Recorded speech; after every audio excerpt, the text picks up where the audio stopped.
For the interview, you were telling us that you're actually getting ready to be in a movie. Tell us about that project. Yes, Red Winter. I partnered with a buddy of mine, and we, through Real 85 Productions and Smoot Films, we're doing a movie called Red Winter, which will take place in Denver. We'll be shooting for about 3 weeks, and I'm getting geared up for that. Give me a line real quick. Let me set you up for one of your lines. Like, what should I say to you to set you up? I want to see this. Gosh, you put me on the spot, man. One of my lines from what? Just the movie? The movie, yeah. I want to see that. I want to see you in character. Yeah. You want to see me in character? Yeah, give me something, Vernon. It takes a lot, but I can.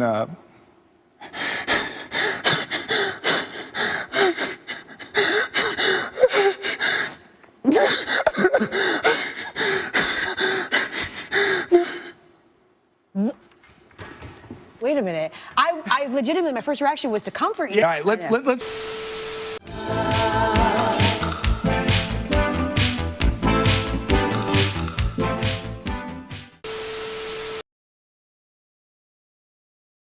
The answer is yes, it is a lifestyle choice. Okay. Yes, it is.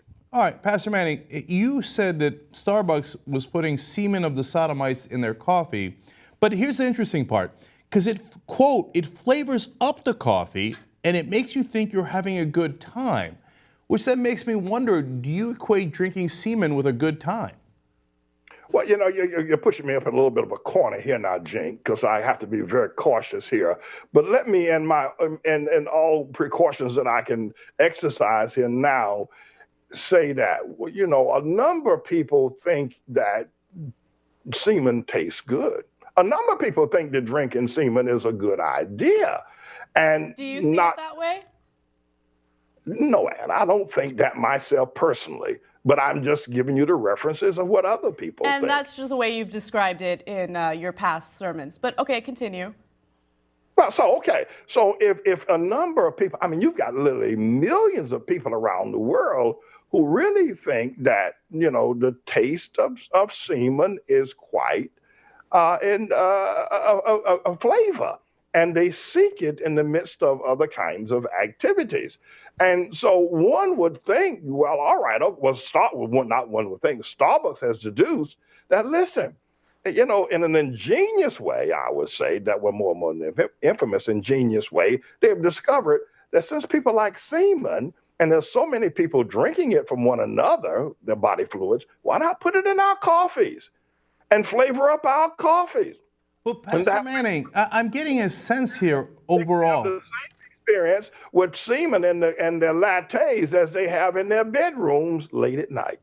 So, Pastor Manning, I'm getting a sense for overall from your descriptions here that you think that being gay is a lifestyle choice, so it's a choice that a lot of people would want to make. You think that semen is delicious to a lot of people, and these are choices that people make. So it seems like perhaps if it wasn't for the Bible and the teachings of Moses, etc., that you might have been tempted by those choices as well.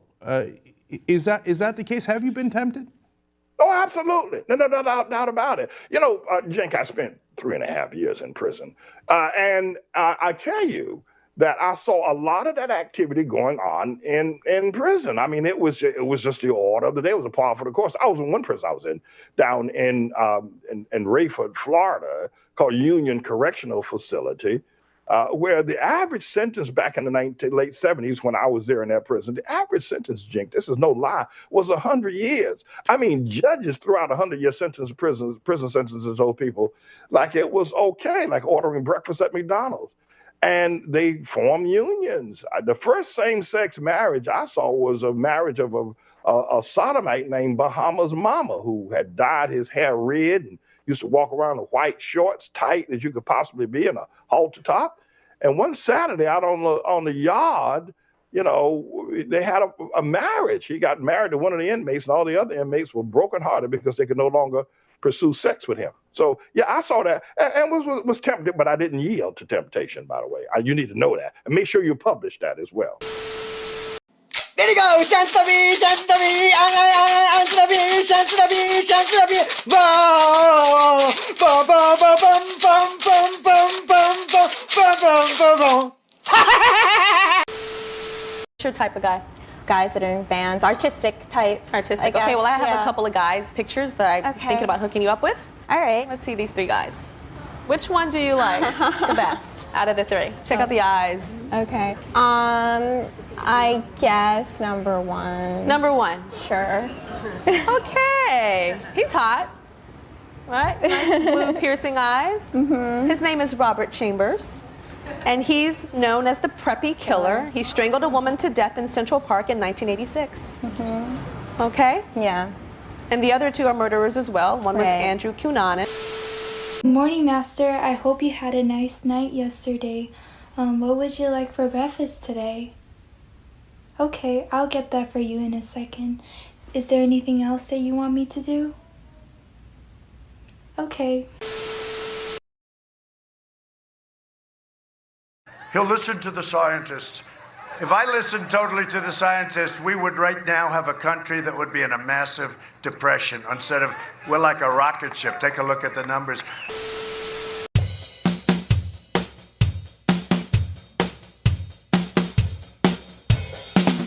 I was shopping for groceries late one night when my eyes beheld a scary sight. Hacking and coughing a couple of guys, touching stuff that had been sanitized. Put on a mask. Why don't you want a mask? Put on a mask.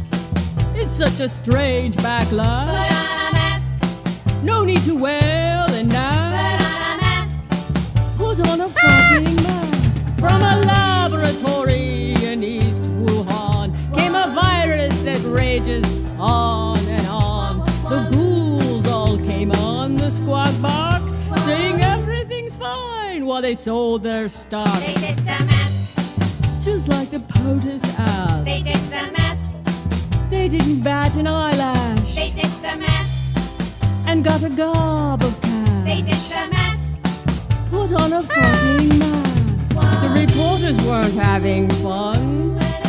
Social distancing, there was none. The guests included a con man, his henchmen, and two sons. Out of stock, back ordered till spring.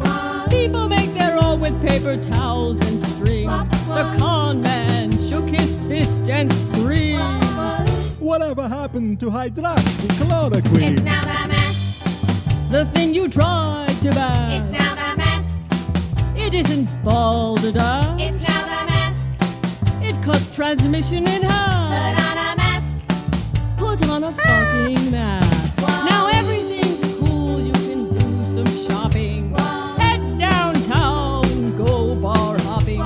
For you, the living, visit the zoo. If they give you any grief, tell them Fauci sent you. Put on a mask. Get a designer mask. Put on a mask. A trikini while you bask. Put on a mask. Put on a stylish mask. Put on a mask. Put on a fucking mask. Put on a mask. Yes, Igor. Flatten the curve, young boy. I like the hydroxychloroquine better. Who asked you, you bloodsucker? Put on a mask.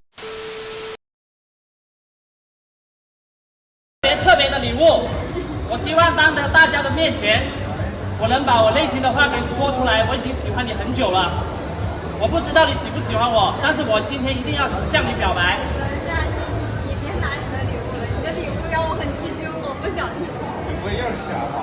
不是，这次不是。这什么？香蕉。我知道你很喜欢吃香蕉。 我特意把香蕉弄成鲜花的样子。你跟我说过你很喜欢香蕉，这个礼物不知道你喜不喜欢，你可以做我女朋友吗？香蕉我不喜欢吃。我已经准备了很久了，我鼓起勇气要跟你说。弟弟不要说话。你可不可以做我女朋友？ 我为了这个，我真的准备了很久，我准备了半年啊！今天我终于鼓起勇气，你可以做我女朋友吗？我靠，打的人家是单膝啊！别动了，干嘛不单膝啊？别动了，别动，别动！你可不可以做我女朋友？我求求你了，你喜欢我吗？爱你的，我该死了吧，哥！不喜欢就直接拒绝。对。哦，哪有那么容易？我已经准备了很久了。那人家喜不喜欢是人家的心意啊，干嘛让人家这么尴尬？我不管别人怎么说，反正我就喜欢你。如果你不答应我，我不起来。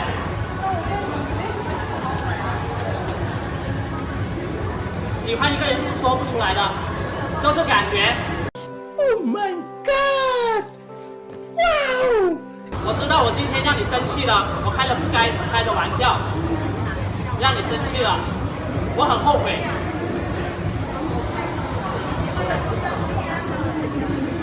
我今天跟你开了太多玩笑了，我错了，我不该，我以后不该再跟你开玩笑，我现在没有开玩笑，我是认真的。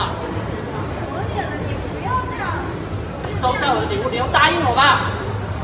大哥，我觉得我都会那感觉。我不管别人，我不管。我今天就是要跟你表白，因为昨天情人节我找不到你。情人节去哪里啊？我联系不到你。你就答应我吧。答应我好不好？答应我。It's a road called Rainbow Road. It's a road we're all gonna go. It's a road called Rainbow Road. It's got Princess Peach, Mario, and the Toad. It's a road called Rainbow Road. It's a road we're all gonna go. We'll go. It's Rainbow Road. It's where you go when you die. It's Rainbow Road. I'll miss you again.